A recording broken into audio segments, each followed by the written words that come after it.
What is up, everybody? Welcome back to another episode of Emphasis on Sports. As usual, I'm your host, Damon Anthony. And when you come here, you come to listen or watch a brother just talk about sports. Outside the lines, don't care. People doing in their personal life, don't care. What I care about is the games. I love the sports. I love the competition, and I love to talk about it, love to listen to it. You know what I mean? So let's get it going. Hey, look. Tonight, big game. College football national championship. The State School of Ohio State versus Notre Dame. It's going to be a huge one. So many implications, fan bases, rabid. The place will be rocking. As I said before, my pick on the game is Notre Dame. Could I be wrong? Absolutely. Ohio State is a damn good team. They're going to come out. They're going to show their ass. They may very well beat the hell out of Notre Dame. I tend to think that Notre Dame is going to stay in the game and pull out the victory right down the stretch. That's what I think is going to happen. Looking forward to it. Looking forward to seeing how the college football playoff wrapped up. So far, it's been a kind of rocky ride. First round, a lot of blowouts. Second round, a lot of those bye teams. See you later. Go home. Now we're at the end of it, the apex. This should be a game to remember. One of these fan bases is going to remember it for great reasons. One of them is going to remember it because they were pissed off and probably got a little too drunk after the game. But expecting it to be a hell of a game. I'm going to say probably it's going to be right around that over-under line. But it could go either way. It could go absolutely either way. But I'm expecting a really good game with a Notre Dame victory. And I want y'all to understand, I'm a USC Trojans fan. I've never rooted for Notre Dame to do anything to beat anyone. Go Notre Dame. Go Notre Dame. All right. Not for some of the reasons why y'all think. I hate Ohio State personally. Not a fan. Never have been. Just don't like them. So let's go Notre Dame. Let's see what happens there. But let's talk about what we saw this weekend. We had some really, really huge games. We're going to go through them one by one, and then we're going to talk about what we're going to see this upcoming weekend. So this weekend, we just had the divisional round of the NFL Championship. 4 solid games, 1 semi-upset, but just good football all the way around. If you live anywhere like me, Northeast Ohio, today, the high was 10 degrees. It's been snowing its ass off for a little bit. So this was a perfect time to light the fireplace, to watch the snow while watching the game, to hang out. It was perfect. Perfect football watching weather. There's a lot of people that they disagree with the snow being perfect football playing weather, and I get that. I totally get that. But I like to watch it. I really like to watch it. So let's get into the games. First game of the weekend, Houston winning to Kansas City. Now, prior to this game, my synopsis on it was Houston could win. Houston could be in this game. They just can't make mistakes. And when they get in the red zone, you gotta score touchdowns. You cannot play around. You cannot half-ass it when it comes to a team like Kansas City. You got to whole-ass that thing. And what I was seeing early in that game, Houston wasn't taking advantage of what Kansas City was given. You miss a field goal badly. First of all, it's the first half. We don't need field goals. We need touchdowns. Then, you miss an extra point on a touchdown. You need all those. Any points that you can get them. Because as the game goes, Kansas City is going to continue to play well. However they start, they're going to get better as the game goes on. So if you don't either stay right with them or put foot to ass immediately, you're going to go down. Now, as usual, a lot of talk about the refs, a lot of talk about the refs helping out Kansas City. There was a roughing the quarterback play that absolutely should not have been called. There was the flop on the sideline from Mahomes. These are things that we're all coming to expect from a Kansas City game. We all see it, and people can make excuses about it and say that the refs don't help them. And maybe in their mind, they're just calling it straight up. But as a fan of the game, when I see some of these calls, I kind of got to think, man, what's going on? Is somebody paying these refs? Did Travis get somebody's daughter tickets to go see Taylor? What's going on there? Because some of this stuff, when you have the announcers actually saying, I really disagree with that call, or that looks bad. Come on now. Kind of my take on the calls is what should happen if it's a personal foul, whether it's roughing the quarterback, whether it's a late hit out of bounds, whatever it is, those calls should be immediately reviewed and overturned by New York if it's not a good call. I don't think that should be a challengeable call, but on some of these, listen, a ref is going to see a quarterback get hit and throw a flag. All right, let's have somebody go back and say, hey, did you see what you thought you saw? Or was there something else there? I think that's fair. I think that's fair. Either way, Kansas City won the game 23-14. They moved on to the AFC Championship as they tend to do. They're still on their quest for their third straight Super Bowl. They're that one team that, I didn't pick them to be in the Super Bowl. Damn sure didn't pick them to win the Super Bowl, but it wouldn't surprise me because they're a damn good team. They've already fallen into that New England Patriot zone where you just expect them to be standing there at the end, ready to fight, either going to go to the Super Bowl or to win the Super Bowl.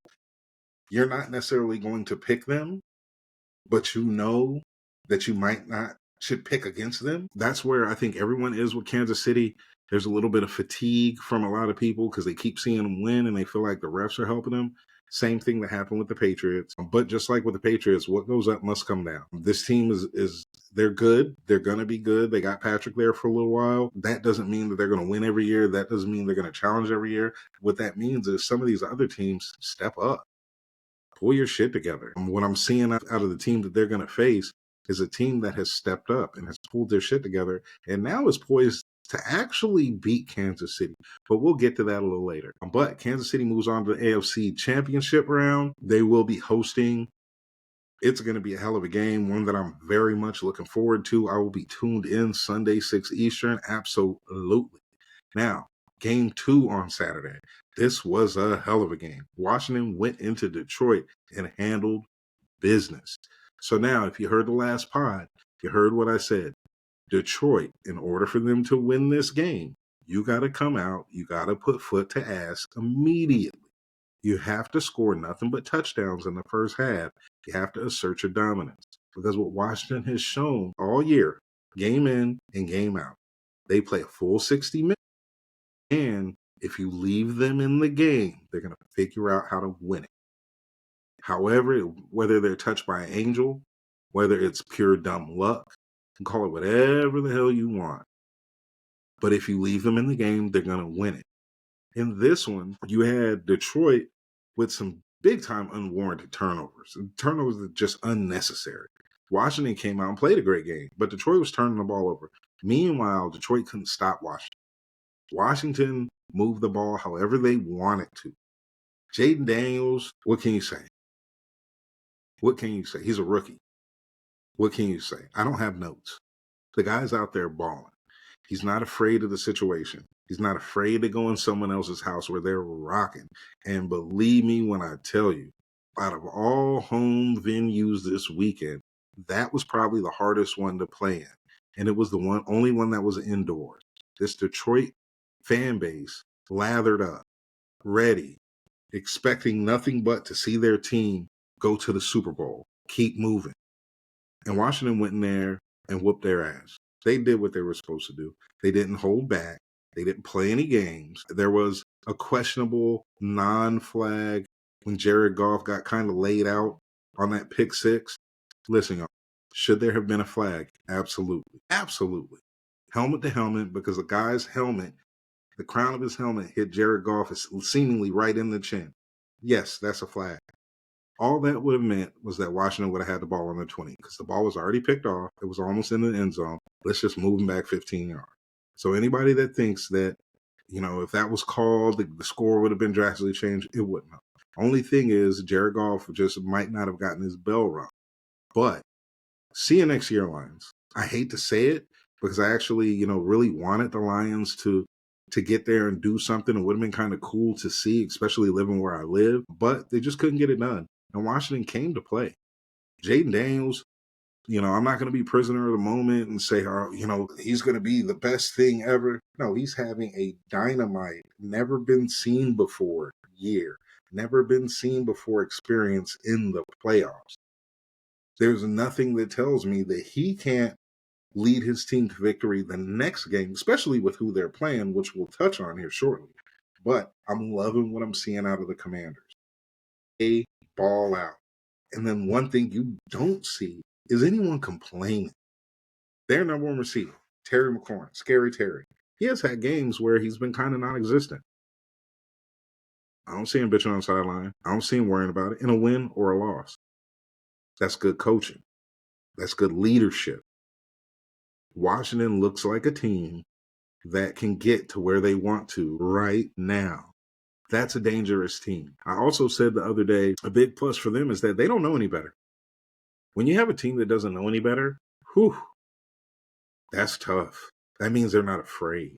That means they can go into anybody's house and, all right, man, we come in to whoop ass. They're not worried about who y'all got.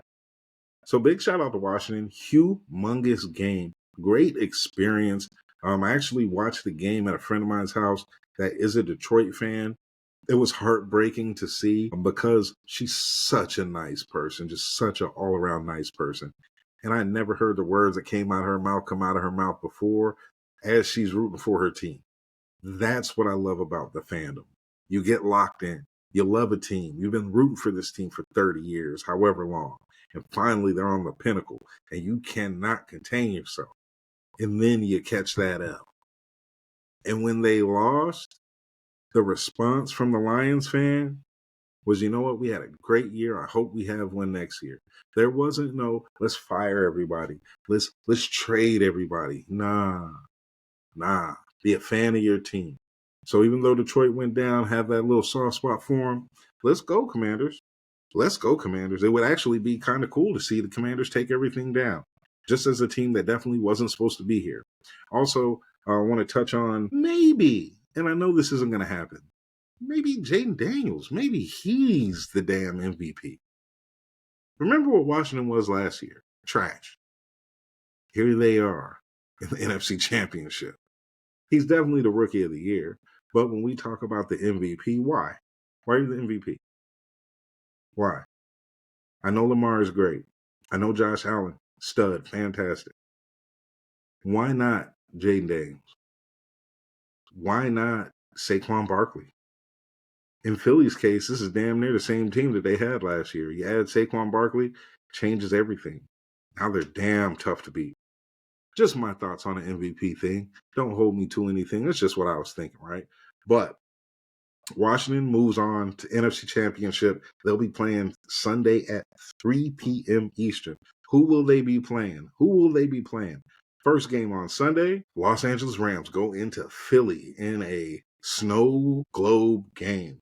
Game didn't start off very snowy, had a little mist of snow, some little pockets, looked more like light rain, but as the game went on, that stuff was going down. Now, you would think the Rams, LA, Dome, they can't play in snow. Aha! They got Matt Stafford.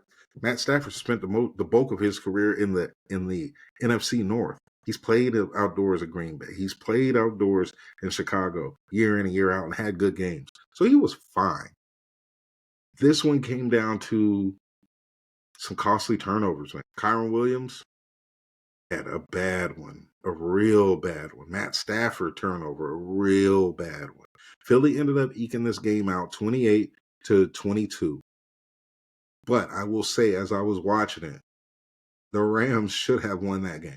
If the Rams could hold on to that ball, they may be in the NFC Championship, but they're not.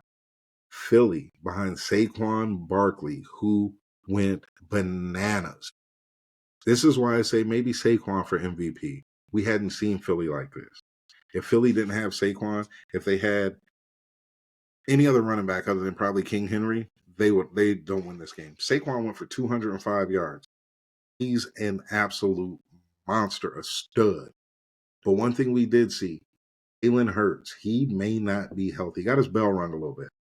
Maybe due to weather, there wasn't a lot of passing in this game. This was a big-time run game from the Eagles. The Rams, they kind of did it all, but between drops, between fumbles, you're not going to win like that. You're just not, especially when you're going into somebody else's house. They could have won this game. They were ready. They were primed to win this game. They just didn't get it done. So Philly moves on to the NFC Championship. to host Washington Sunday, 3 Eastern. This one, to me, is going to be a hell of a game. It's a divisional game. Whenever you have divisional games, it always heightens the importance of the game to the teams. This is the third time these teams have played each other. They already split. So now this is the tiebreaker. Trust me when I tell you, these teams and these fan bases, they can care less about each other. I'm not going to say they don't like each other. I'm not going to say they hate each other. They don't care if the other one is happy or mad. I'm going to tell you that right now. This one's going to be real cool. Washington did beat Philly earlier this year. Washington ain't afraid of them at all. They're going to be playing outdoors. That's fine with Washington. Their stadium is outdoors. Let's go. This one, strap it in. I think this one is going to be a game for the ages. I'm going to think on it a little bit, and I'll get back with my pick on it. A lot of things is if Jalen is healthy, that bodes well. One of Washington's offensive linemen tore their ACL, which definitely is a little bit of a game changer, but I still think Washington's going to walk in poised. They're going to walk in ready to play. Dan Quinn is going to have those guys ready to go. Philly's going to be fine. They're going to be ready to play, but we just have to see how hurt is Jalen. If he's not completely tore up, I mean, he's going to have to play and Philly could be all right, but we got to see those wide receivers get some work in this game. You cannot just lean on Saquon. 28 points, I don't think is going to be enough to beat Washington. But like I said, I'm going to digest a lot from this game and talk a lot about this one later in the week.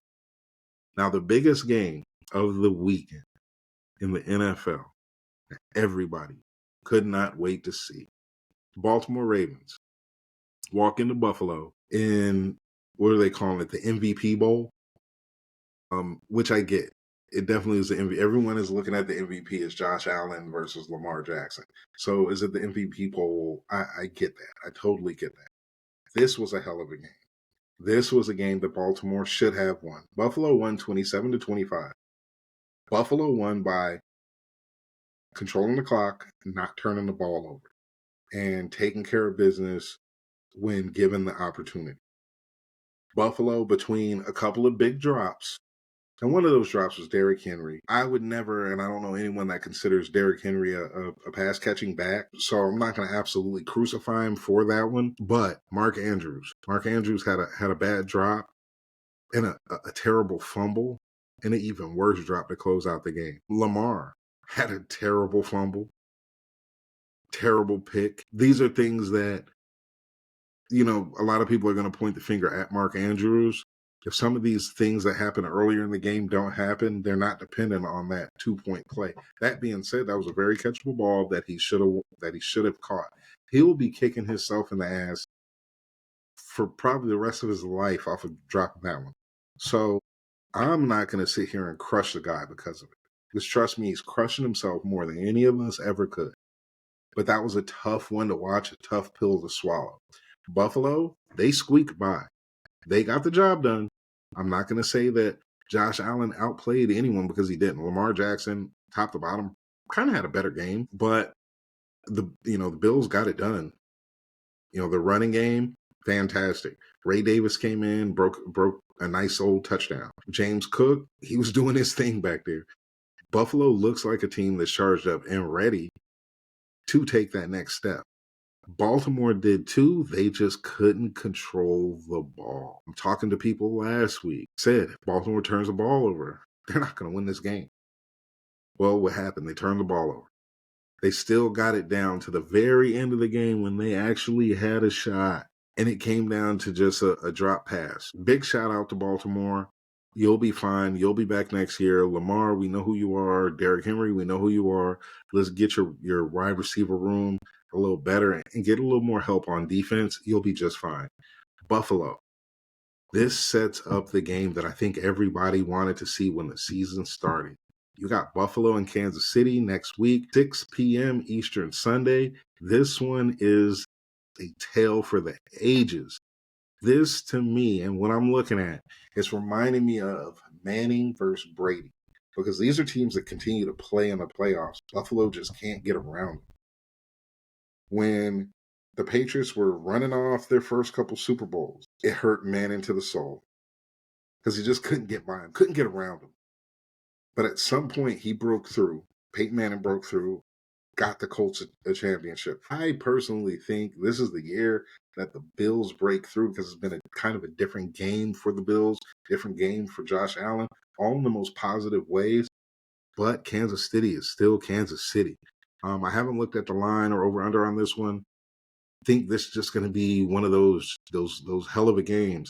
But right now, there's a storybook being written, and at some point, I need to read the book or watch the 30 for 30 when it's done. Because if the Bills can't win this one, it's going to be tough.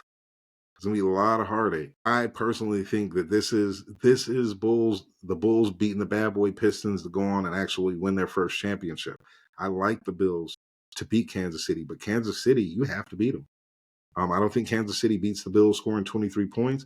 But I don't think Buffalo beats Kansas City scoring 27. We're going to see what happens here. We're definitely going to see what happens. These games this weekend going to be fantastic. First game, Washington at Philly. Second game, Buffalo at Kansas City. Cannot wait. As a sports fan, as an NFL fan, if it's not my team in it, these are games that I want to see. These are games that I'm going to tune into. Just be ready. I'll have my brew. I'll have me some wings or something. Matter of fact, I'm going to have me some buffalo wings because this is what I want to see. This is what a lot of sports fans whose teams aren't in it wants to see. It's going to be absolutely huge. Other things around the NFL. We know the coaching carousel is fired up. There's going to be some coaches, everyone's interviewing, it seems like. As of a little while before I actually sat down to do this, it looks like Ben Johnson is on his way to being the coach of the Chicago Bears, which could be really big for Caleb Williams. But then it may not be. We don't know. I think sometimes we look at some of these offensive and defensive coordinators and it's like, oh, they're going to be the next big head coach. Sometimes it doesn't work out that way. Do I think Ben Johnson is going to be a great coach? Sure. Let's just see how this works out with the Bears. And he's going to his team's rival, which always makes it a little cool. Always makes it cool. There's a lot of other interviews going on. There's this piece with Dallas, Coach Prime, maybe Kellen Moore, maybe an old dude. We don't know. We're gonna see. We're gonna see what happens. Dallas, they're definitely gonna still need a good coach, and they're gonna need somebody that's gonna come in there and tell Jerry, "Hey, Jerry, I got you. Thanks for cutting the check. I need you to go sit over there. Let me handle this." These are the times when I think a lot of these coaches need to kind of draw that line in the sand when they get hired or actually listen and understand what their actual role is. For instance, with the Cowboys, you go to the Cowboys, you understand you're cooking the groceries that someone else bought, and you don't really have a chance to say, I like these groceries or not. Just learn how to cook it. Versus you have teams like San Francisco where I really think John Lynch and Kyle Shanahan communicate on a lot of things. So they're always on the same page. We're about to see what happens with some of these teams. Who are the Jets going to hire? Who are the Jaguars going to hire? Who's San Francisco to bring in as their DC? Who are the Raiders going to hire? Really want to see how a lot of this stuff unfolds over these next couple of weeks because I believe in about maybe the week after the Super Bowl, week after that, I think all positions will be filled, and then we'll just get ready to go into next year. But I really want to see where some guys land because it's also going to set up the draft. And that is something that I'm looking forward to also. When does Travis Henry get off the board? What about Cam Ward? What about Shador? What about some of these other guys? When are they going to leave? How's that going to shuffle up? I know the Niners, we're not picking any of them. But, with some of these other teams, who's Tennessee going to take at 1? Where is Shador going to land? Who's the Browns going to take at 2? I don't know. Me personally, I want to see what happens. Definitely with Travis Henry. There's been a lot of, he's a generational talent. I hope people pump their brakes a little bit on that. He's a damn good player. Did I think he was a Heisman guy? I still disagree, only because he was very good as a receiver, very good as a cornerback, but he wasn't the best in either one. When Charles Woodson won, Charles Woodson was the best DB in the game. And anytime he touched the ball on offense or special teams, it was electric. Absolutely electric. Travis Henry wasn't that. He's good. He's good all the way around, but he was no Woodson. I know I'm going to get tore up in comments about that, but it's also true. But let's just get ready for a good weekend of football. Let's get ready for this college football national championship tonight. NBA continues to rock on. I will get a little more tapped in with the NBA, especially as the NFL and the college season really wraps up. Now it's time to catch the NBA. Now it's time to see what guys are doing, especially as that deadline gets closer, because I want to see where that major movement is, because I know there's going to be some. That being said, y'all, until next time, man, be good or be good at it, and I will holler.